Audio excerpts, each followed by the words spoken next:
Saudara sulap abu.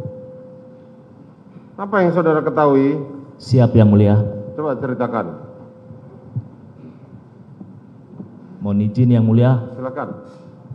Jadi pada hari Jumat, kebetulan saya anggota langsung dari AKP Rifaizal Samuel. Pada hari Jumat saya melaksanakan tugas piket bersama Bribtu Reinhardt dan Bribtu Martin. Kemudian kami diperintahkan oleh Pak AKP Rifaizal Samuel untuk bersama-sama beliau ke rumah Pak Kasat. Kemudian kami bersama Pak AKP Rifaizal Samuel, Pak Kasubnit kami Ibda Arsyad Deva Gunawan, Bribtu Reinhardt, Bribtu Martin dan Bribka Danu Fajar Subekti. Kami menggunakan mobil dinas. Enggak, langsung aja coba ceritakan apa yang itu. Setelah kami sampai di Komplek Polri Duren 3, ternyata di depan jalan sudah ada beberapa kendaraan dinas, baik yang roda 4 maupun roda 2 dari Propam Mabes Polri. Enggak, ceritakan pada waktu saudara melakukan olah TKP itu. Siap. Jadi ketika kami masuk ke dalam, saya diperintahkan oleh Pak Kasat dan Pak Kanit untuk membantu Bribka Danu melakukan olah TKP. Saya mencatat apa yang Bribka Danu temukan, kemudian letak posisi barang bukti yang ditemukan.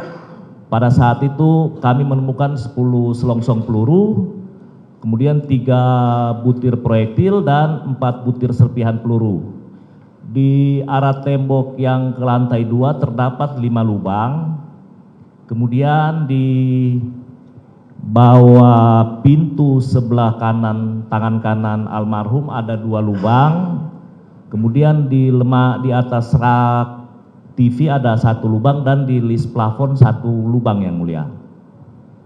Setelah itu semua barang bukti yang ditemukan oleh Bribka Danu dikumpulkan dan ditemukan 1 senjata dalam penguasaan Baradae jenis Glock 17 berisi 1 buah magazen dan 12 butir amunisi serta 1 pucuk senjata api di sebelah tangan kiri jenazah jenis HS berisi 1 magazen dan 9 butir amunisi.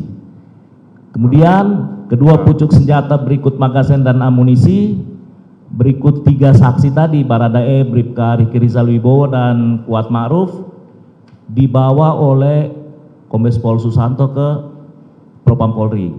Sementara untuk barang bukti 10 selongsong, 3 proyektil dan 4 serpihan dibawa oleh Bribka Danu ke Polres Jakarta Selatan. Demikian Yang Mulia.